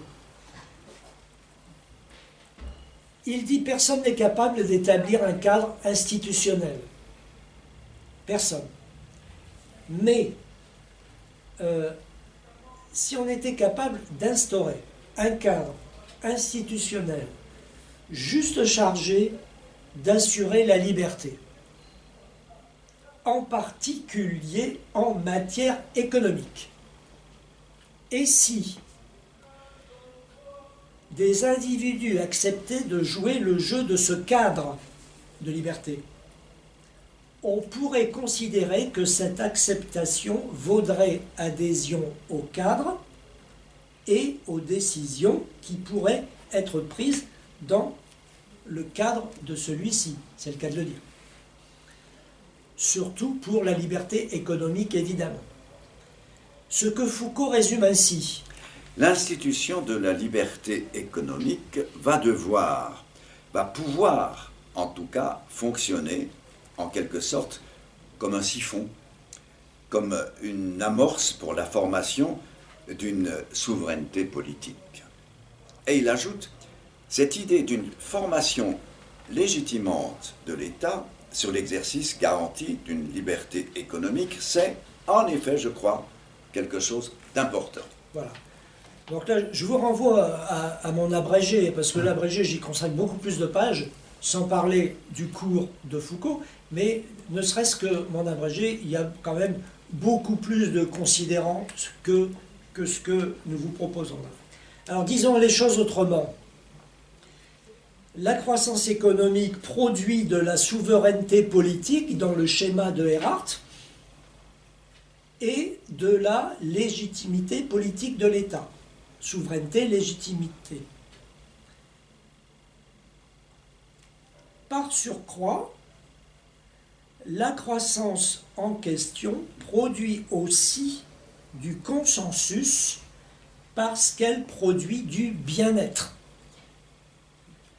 Cela donne, dit Foucault, un État qu'on peut dire radicalement économique, au sens strict, c'est-à-dire dont la racine est très économiquement, économiquement. Alors, essayez de... Oui, j'ai vu ta question. Essayez de creuser votre mémoire de ce que vous avez pu entendre de l'Allemagne pendant les années 70, 80, 90, 2000. Ce que vous pouviez entendre dire de l'Allemagne, des réactions, de l'action des gouvernements, des réactions de la population, etc., etc., du débat public, etc., etc. Vous pouvez comprendre certaines choses à partir de ça. À savoir qu'en Allemagne, et les Allemands, là évidemment je me tourne vers Helmut pour un commentaire, mais les Allemands, ils ont une vision que nous, les Français, nous n'avons pas, et que peut-être on peut aller jusqu'à dire nous n'avons jamais eu, à savoir que si c'est l'économie qui le dit, si c'est bon pour l'économie, eh bien c'est bon tout court, c'est bon pour nous, c'est bon pour l'Allemagne, c'est bon pour les Allemands. Cette façon qu'ont eu les Allemands, je ne sais pas si c'est encore vrai. Ça, question à laquelle je ne peux pas répondre. Je ne sais pas répondre. Mais ça a eu été vrai pendant 3 ou 4 ou 5 décennies, à mon avis, où c'est l'économie qui décidait de ce qui était bon, légitime. La question que je voulais poser quand j'entends la phrase « la production est garantie de bien-être », j'ai quelques doutes là-dessus. Je me mets à la place de la femme qui bosse dans une filature pendant 14 heures par jour ou pendant 12 heures après. Elle produit, mais elle n'est pas du tout dans le bien-être. Bien sûr, tu as complètement raison. Ou des enfants qui bossaient dans les mines, bien-être, je ne pas. Pour certains, oui. Ceux qui ont profité du travail des autres. Non, les enfants qui bossent dans les mines, là, tu ne parles pas du XXe siècle. Là, là nous, on parle de l'Allemagne, d'après-guerre. Oui, oui, d'accord. Je voudrais nuancer un peu sur l'Allemagne. Je pense, je suis alsacien. Donc je traversais la frontière de temps en temps. Et je pense que ce que vous dites est valable pour les milieux dominants. pour le patronat, Oui. mais c'est pas vrai pour les étudiants que je fréquentais, c'est pas vrai pour la jeunesse que je fréquentais à l'époque, Mais c'est qui les était entreprises. complètement opposée à cette vision de... C'est ceux qui ont entraîné, quoi. C'est ceux Après, on parle des gouvernants, des entraîneurs. Mais il y avait quand même un aspect économique important, c'est que l'Allemagne, pendant après-guerre, de nombreuses années, il n'y avait pas de budget militaire, qui est considérable, ce qui leur a permis de se développer plus que la France et les autres pays européens. Bien sûr. Maintenant qu'ils s'engagent dans un budget militaire, etc., la situation elle va être différente, parce que ça représente un pourcentage important d'un budget national. Oui, alors il y a une chose, si tu te permets juste de dire ça, ce qui est important aussi, c'est que en 1953, elle ne payait plus les dettes. Et en plus, Ça, c'est ouais. l'Alsacien qui vous dit Oui. ça aussi, parce que c'est l'Alsacien qui dit ça. On est bien placé pour le savoir aussi. Hein. En 1953, il n'y avait plus la dette. Ça, c'est- 90% voilà, c'est énorme. annulé. 90%. Les Grecs attendent encore. Hein. Et les Grecs attendent encore. Je ne sais pas si vous avez eu l'occasion de lire le remarquable ouvrage de Vuillard, L'ordre du jour, dans lequel il décrit en 35-36, je crois, comment Hitler il a réussi à mobiliser tous les grands patrons allemands pour financer l'effort de guerre. Et en fait, cette mobilisation, elle s'est redécalée après la Seconde Guerre mondiale, où tous les bailleurs, etc., ils ont réussi à se remobiliser malgré la destruction de l'Allemagne pour repartir avec, pas un effort de guerre, comme dit Justin, mais sur remobiliser l'économie et la reconstruction de l'Allemagne. Ouais, Donc en fait, à 10-15 ans d'écart, ils ont réussi à repartir quand même. ouais, d'accord. Moi, ce qui m'a sidéré en lisant, j'ai découvert ça en le lisant, ce qui m'a sidéré, c'est que j'ai l'impression que c'est le premier exemple d'un État qui naît, ou qui renaît, mais qui naît parce qu'il y a la moitié qui est partie du côté Est, bon, qui naît sur des projets, des principes, des projets réalisés qui sont purement économiques. Ah oui. Et j'ai compris, du coup, j'ai cru comprendre, au fond, pourquoi l'Allemagne, elle était à part pendant longtemps. Oui. C'est-à-dire que, je rejoins ce que tu disais là, les gens, les Allemands, ils devaient se dire, avec ce projet qu'on a réalisé, tant bien que mal, avec beaucoup de misère, n'empêche que maintenant, on a une économie, qu'on peut nous payer, qu'on n'a pas... Bon, certes, la dette, elle était supprimée, mais je me suis dit, mais c'est comme ça. Je ne savais pas du tout, je me suis dit, comme ça que ça s'est passé. J'ai l'impression que c'est le premier exemple de pays comme ça. Juste une petite question. Effectivement, l'économie, mais enfin, c'était les États-Unis qui étaient derrière. Bien Le sûr. Marshall, Bien c'est- sûr. Le plan Marshall. Donc, Oui, voilà. voilà. Voilà. Et à partir du moment où vous avez C'est ce pas tellement projet les Allemands. économique, C'est pas tellement les Allemands. les industriels, ils ont marché avec. Oui, oui, oui. Les États-Unis, bon, ils ont marché avec pour d'autres raisons aussi, hein, parce que. Il faut savoir que Mais j'ai trouvé ça, j'ai vu d'un autre œil l'Allemagne. ouais, l'effacement de 90% de la dette allemande, donc 1953, ça s'inscrit dans quel contexte international?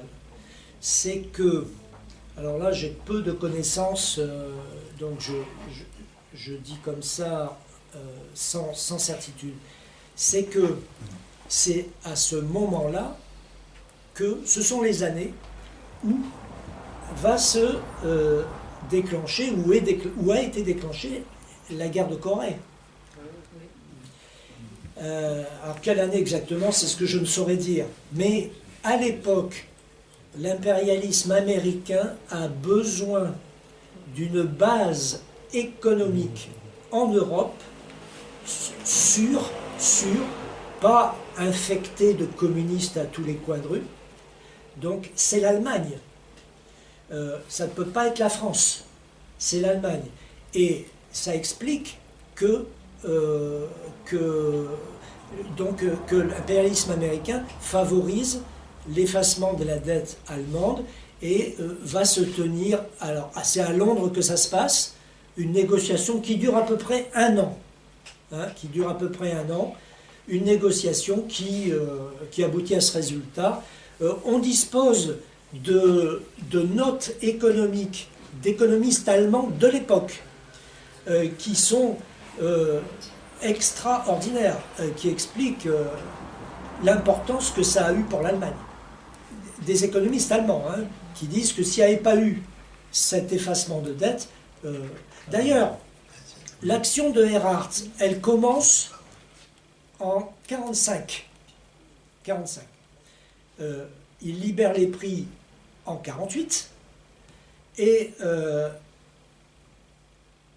il croit que à partir du moment où il a libéré les prix, qu'il va obtenir des résultats.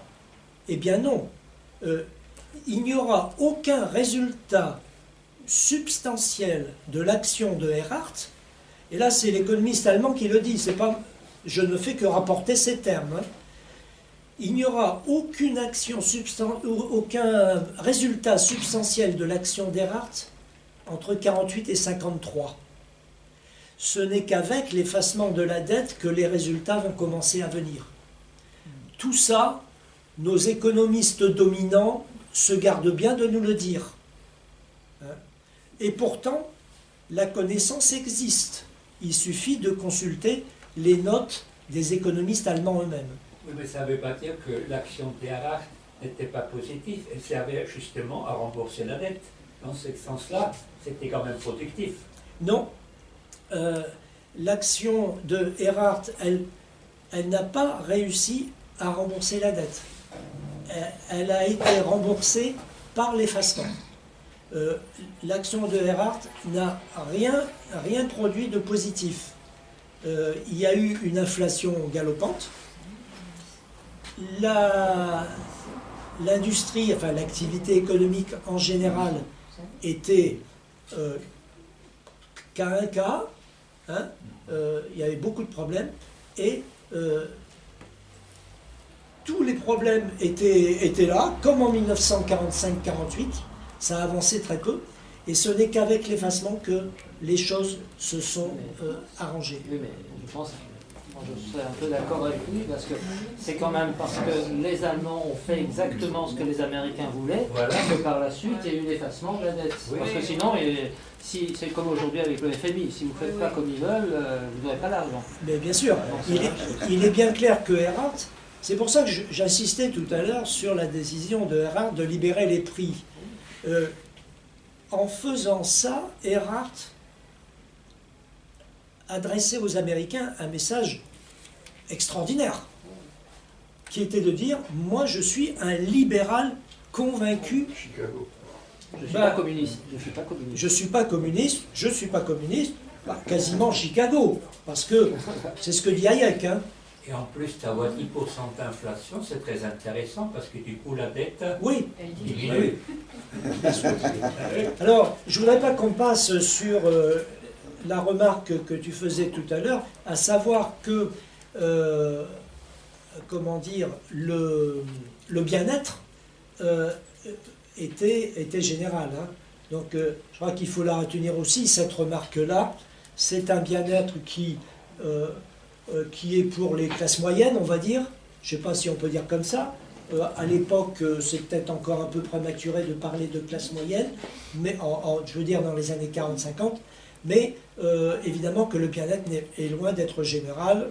Cette remarque est extrêmement vraie. Daniel, excuse-moi, mais si j'ai bien compris, toi tu as insisté pour souligner que sur le plan des médias, on met en avant le fait de la libéralisation des prix pour dire que tout a bien marché en occultant le fait que oui. les Américains ont aidé. C'est ça que tu veux dire. C'est ça que je veux dire. Voilà, c'est ça. Voilà. Moi, je voudrais dire juste une chose, parce que comme on parle de la période 52-53, et on parle de l'Allemagne et des États-Unis qui sont derrière, c'est quand même les États-Unis, par peur du communisme, qui ont replacé les cadres nazis aux commandes dans bien des domaines en Allemagne. Il n'y a pas eu... Y compris la magistrature. Il n'y a pas eu de dénazification. Et le plan Marshall était loin d'être désintéressé par les Américains. Ah, bien sûr. Ça, c'est clair. Oh là, il y a des conditions bien sûr. Ils l'arrangeaient bien. Ils ne font jamais rien de Non. Il n'y a pas de cadeau. Je rappelle le Berufsverbot. l'interdit professionnel qui frappait les communistes après la guerre, Berufsverbot, qui interdisait aux membres du Parti communiste ou aux militants ou aux sympathisants, là le détail je ne le connais pas, d'accéder à des emplois, lesquels je ne sais pas exactement non plus, mais sans aucun doute ceux de la fonction publique. C'est la fonction publique. Fonction publique, voilà, ceux de la fonction publique, et probablement que dans le privé, il y avait sûrement des effets rebonds. Dans le privé, probablement. Mais là, je parle sans savoir, je le précise tout de suite. C'était la guerre froide, hein. C'était la guerre froide. Et il n'y avait pas le KDP. Voilà. Alors, voilà un ensemble donc de gestes doctrinaux qui sont posés par Hérat, qui sont quand même extrêmement inventifs, on va dire, et qui méritaient d'être soulignés. Je passe maintenant au néolibéralisme à la française.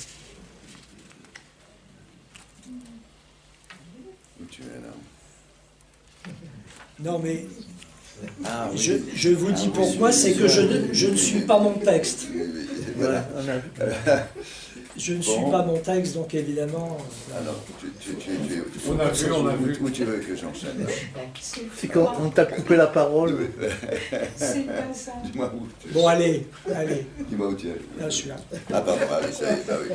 Alors, et puis m'a branché aussi sur le néolibéralisme à la française, les choses sont bien différentes. Bien sûr qu'il y a eu en France une diffusion du modèle allemand. Oui, je me rends compte que j'ai oublié de prononcer le syntagme ordolibéralisme. Si, tu l'as dit. Je l'ai dit. Ouais. Ok, donc retenez cette expression. Donc il y a eu une diffusion de l'ordolibéralisme allemand en France, bien sûr, mais elle s'est faite, dit Foucault, d'une façon lente, insidieuse, grinçante, avec 3 caractères. Elle s'est faite tout d'abord à partir de ce qu'on pourrait appeler une gouvernementalité fortement étatisée, fortement dirigiste et forcément administrative. Ensuite, elle s'est faite dans un contexte de crise économique, les années 70. Je passe. Enfin, Foucault précise que ceux qui constituent les agents de diffusion et les agents de mise en œuvre de ce modèle allemand, ce sont ceux qui sont précisément les gestionnaires de l'État et ceux qui ont à gérer l'État dans ce contexte de crise. Alors, à cause de tout ça, la mise en œuvre du modèle allemand comporte en France tout un tas de difficultés et comme une sorte de lourdeur mêlée d'hypocrisie. Par exemple, dans ces années-là, si on lit les écrits de Giscard, de Barre, Valéry Giscard d'Estaing, Raymond Barre, et de leurs conseillers, on sent très bien l'influence de l'ordolibéralisme, on la sent très bien, mais nulle part elle n'est assumée. Surtout ne pas parler de l'ordolibéralisme, quelle horreur, surtout pour le lecteur, bien sûr. Et c'était pour le contenu ou le fait que c'était allemand? C'était pour le contenu. C'était pour le contenu. C'est tout ça. Alors, je vais dire c'était surtout par rapport au fait que les gouvernants français tenaient absolument à nous faire croire qu'ils s'inscrivaient dans une continuité républicaine éternelle, etc.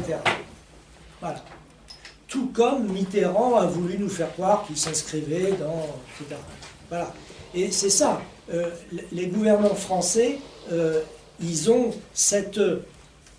Ce qu'il faut bien voir, c'est que à la sortie de la guerre, et puis jusque dans les années 70-80, on considère, et les Américains partagent cette idée, que les gouvernants français sont installés sur un volcan et que les Français sont des gens, des mauvais coucheurs qui sont capables du jour au lendemain et qui l'ont montré en 1968 en plus. Bon, ce serait peut-être à relativiser, mais pour des Américains, 1968, ce n'est pas une affaire banale. Hein. Bon, la nature exacte de 68, je ne vais sûrement pas entrer dans le débat, mais pour les Américains, c'est un truc affreux, quoi. Et donc, il y a un volcan, il y a une espèce de super volcan, là, je ne sais plus comment on appelle ça. Bon, et donc, en France, on essaie d'envelopper tout ce qu'on fait dans un discours propagande. Hein. Mais quelle année, là? Vous parlez de quelle année? Là, je parle des années 70. Ah, Giscard, Barre. d'accord. Giscard, 74. 74-80. Parce que ce qu'il ne faut pas oublier aussi, c'est l'antagonisme avec les États-Unis. Parce que Oui, De Gaulle. qui date de Gaulle, d'ailleurs. Oui, hein, bien sûr. Ah oui. Donc, on ne va pas faire comme les Américains, on ne va pas faire comme les Allemands aussi, parce que nous, on a plus ou moins gagné la guerre, enfin, on a participé à la guerre, on n'a pas fait comme les Allemands. Bien sûr. Donc on n'est pas aux ordres des Américains. Non, non, C'est non, quand non. même Puis il y avait un Allemand, c'est un élément, c'est le rapport de force. Les organisations syndicales, surtout la CGT, étaient très puissantes à l'époque. Bien sûr. Moi, j'ai subi un licenciement collectif dans une usine où je travaillais. Au chômage, c'était Barre qui avait fait ça. Je touchais 90% de mon salaire brut, c'est-à-dire que je gagnais plus au chômage que ce que je gagnais. Pour quelle raison? C'était en 74. Pour quelle raison? C'était pour temporiser parce que la situation sociale était explosive. Et c'est ça. C'est ça. Alors tu as raison, hein, sur De Gaulle, c'est un grand moment. Là, je le zappe complètement. Hein. Et je le passe à la C'est trappe. pour ça que je voulais savoir l'année, enfin les... Tu as raison. 70. Non, là, je suis sur les années 70. Il y a François Denord qui a fait un livre aux éditions Agone sur le libéralisme à la française. Je vous le conseille. Il décrit les étapes successives de décennie en décennie. On voit bien les libéraux et les néolibéraux en l'occurrence reprendre des positions de manière persévérante dans la société française, dans l'appareil d'État, etc. Hein, il décrit tout ça très bien. Et Denord explique que, là j'utilise pas du tout son truc là-dedans, je l'ai utilisé l'année dernière, hein, il explique que avec Giscard, il y a un tournant significatif dans la renaissance ou pas la renaissance, mais l'érection du néolibéralisme, un tournant intéressant. C'est Giscard, Barre, bon, il y en a d'autres, hein. Lionel Stoléru, ce type-là, vous dit quelque chose. Hein, voilà, c'était un peu girouette. Un peu girouette, mais il a été ministre du Travail, un truc comme ça. Bon, c'était un grand... et souvenez-vous, la semaine dernière, avec Bourdieu et la domination, Giscard et Stoléru sont dans le groupe. Ce sont des idéologues de leur époque. Entre nous soit dit, Barre n'y est pas. Barre, à cette époque-là, il est encore à Lyon dans sa fac d'éco. Hein, il a déjà publié un livre de Hayek sur la science, la conception de la science de Hayek, mais donc il est dans les circuits libéraux, bien sûr, mais il n'est absolument pas connu du grand public. Alors, je continue. Quand on lit tous ces gens-là, donc, néolibéralisme, sûrement pas question d'en parler. Quelle est leur politique? Quelle est leur politique? Ils reviennent sur les grands objectifs suivis depuis les années 30, hein, depuis des décennies. La croissance du PNB, qui était un mantra, la croissance du PNB, le plein emploi, la stabilité des prix, la redistribution des revenus et des richesses, les prestations sociales. Ils reviennent sur tout ça, à plus ou moins grande dose selon les thèmes que je viens de citer, mais chacun de ces thèmes connaît des assauts, petits, moyens ou grands. Et il faut un responsable, un bouc émissaire, eh bien c'est la crise du pétrole. Voilà, la crise du pétrole. Ce qui n'est pas vrai, enfin, la crise du pétrole, elle a son rôle. Si. Elle est là. On fabriquait des bateaux avec du polyester. En 1974, l'usine a fermé. Et il y a des chantiers navals qui ont fermé aussi. Ça a eu des conséquences. Et c'est pour ça que Barre, Giscard ont créé les conditions, par exemple le chômage, parce que c'était des entreprises où la CGT faisait 90%. Hein, moi, j'étais le secrétaire du syndicat dans la boîte. On s'est retrouvé à gagner plus au chômage. On a occupé 3 ans l'usine, mais on s'est retrouvé, il y avait une situation assez particulière. Et on a subi, il y avait plus, on parlait en centimes encore, à la Boca, plus d'1 milliard de stocks de bateaux qu'on vendait plus parce que la hausse des prix, c'était catastrophique. Ouais. Et on n'avait plus de produits non plus. Donc on ne peut pas dire évidemment qu'il n'y avait pas un rôle de la crise du pétrole, mais le fait économique majeur, ce n'était pas celui-là en réalité, c'était le fait que depuis la fin des années 60, aux États-Unis, la profitabilité du capital était en baisse. Elle s'est diffusée à l'Europe au cours des années 1970 et elle a atteint un sommet à la fin des années 70 et ça a fait l'objet d'ailleurs d'une publication qui est devenue un grand classique de l'INSEE, Fresque historique du système productif, où l'INSEE, s'il y a des amateurs de statistiques de ce genre, où l'INSEE, à la fin des années 70, diagnostique une baisse durable du taux de profit des entreprises à l'échelle planétaire. Enfin, non, à l'échelle de l'Occident. Disons Amérique et États-Unis, Canada et Europe et Japon, etc. Et cette baisse du taux de profit, nous y sommes encore. Elle explique pourquoi, de manière récurrente, depuis ces années-là, les bulles se multiplient et se succèdent. Bulle financière, bulle Internet, bulle immobilière, que sais-je encore. Hein. Donc, depuis lors, le capitalisme privilégie l'investissement, les placements financiers par rapport aux placements dans le système productif. Voilà. Alors, pour le néolibéralisme à la française, voilà, disons, une note d'ambiance. Je ne vais pas plus loin, j'indique simplement que en 79, il y a quelqu'un qui arrive au pouvoir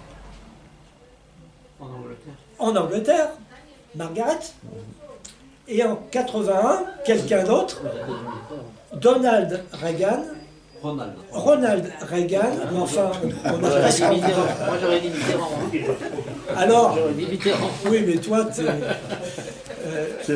bien sûr. Et donc là, 79-81, là, dans la littérature, il est convenu de choisir ces dates-là pour dire que c'est le commencement de la mise en œuvre à large échelle du néolibéralisme, mais je renvoie à mes conférences de l'an dernier. Le troisième point que j'avais annoncé, c'était le néolibéralisme américain de l'école de Chicago. Je vais le passer, vous le trouverez dans la note, dans la trace écrite, et aussi dans l'abrégé que j'ai fait du cours de Foucault. Donc vous avez l'embarras du choix, et j'en viens à la conclusion. Il est 8h15, ça va. Alors, c'est quoi la biopolitique, puisque le titre c'est Foucault et la biopolitique. Alors, donc je rappelle, c'est une approche de la gouvernementalité qui commence à se développer au XVIIIe siècle. Bien, je l'ai dit et redit, et qui va s'épanouir au XXe siècle.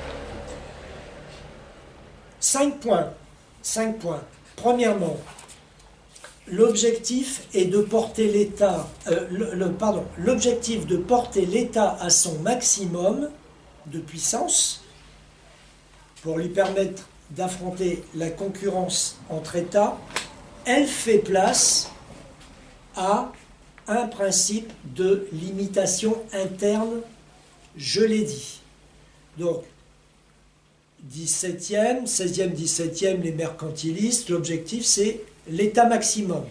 18e, non, c'est limitation interne, intra-étatique, au sein de l'État. On ne peut plus gouverner la bride sur le cou. Voilà, c'est fini. Deuxièmement, l'art de gouverner ne se fait plus tant sur le territoire, je l'ai déjà dit, que sur la population. On n'envisage pas les vastes étendues du pays, on envisage les gens qui le peuplent. C'est ça la biopolitique, c'est la vie qui est derrière, c'est les gens. Et donc le rapport du pouvoir à la subjectivité s'en trouve bouleversé.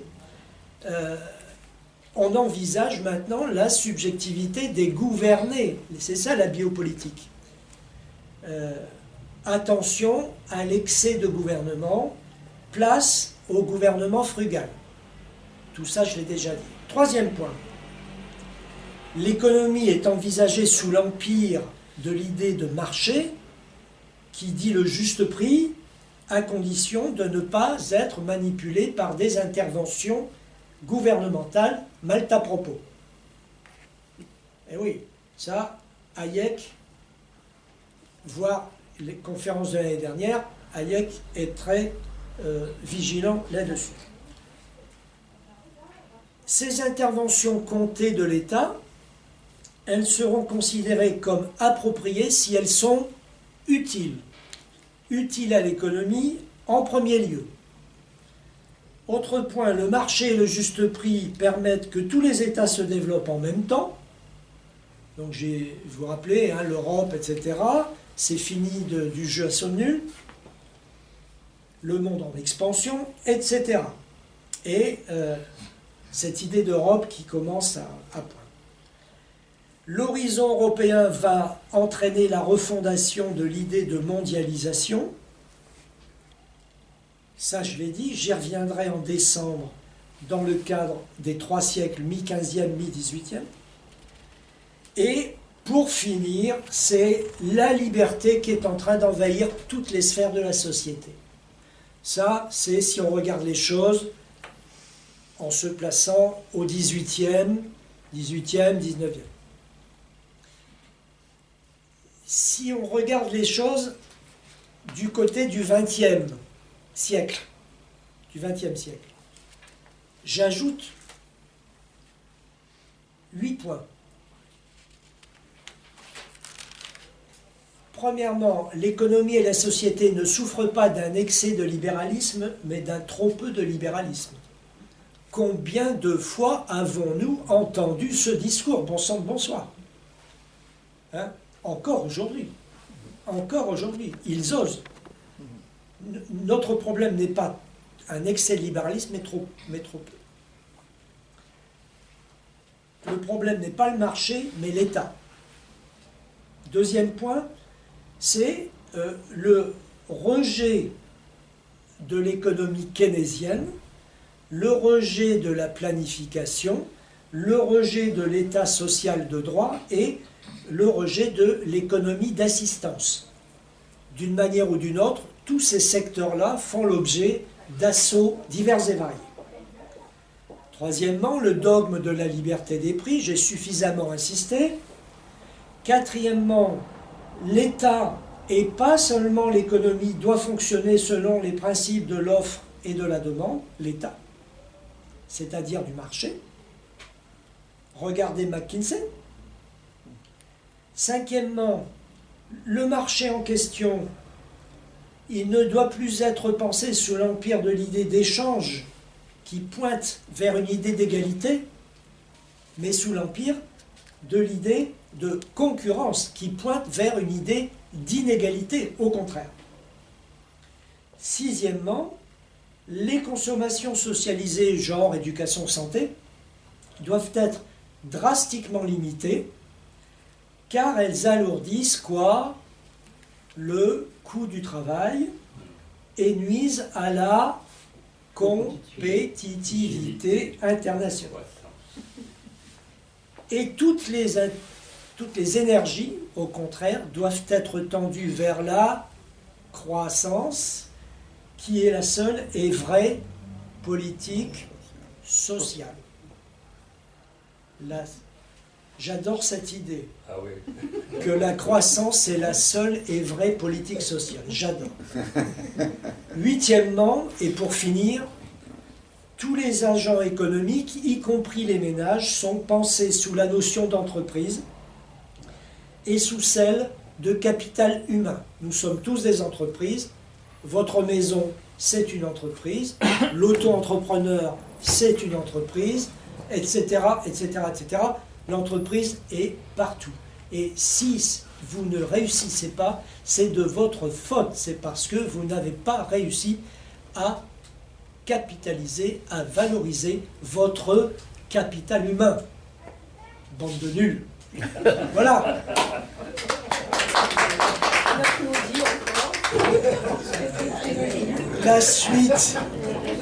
La suite dans 3 semaines, ce sera différent. J'interrogerai le citoyen qui est là, Hugues Liez, qui par ailleurs est psychanalyste. Et donc le thème ce sera psychanalyse et hégémonie. Super. Voilà.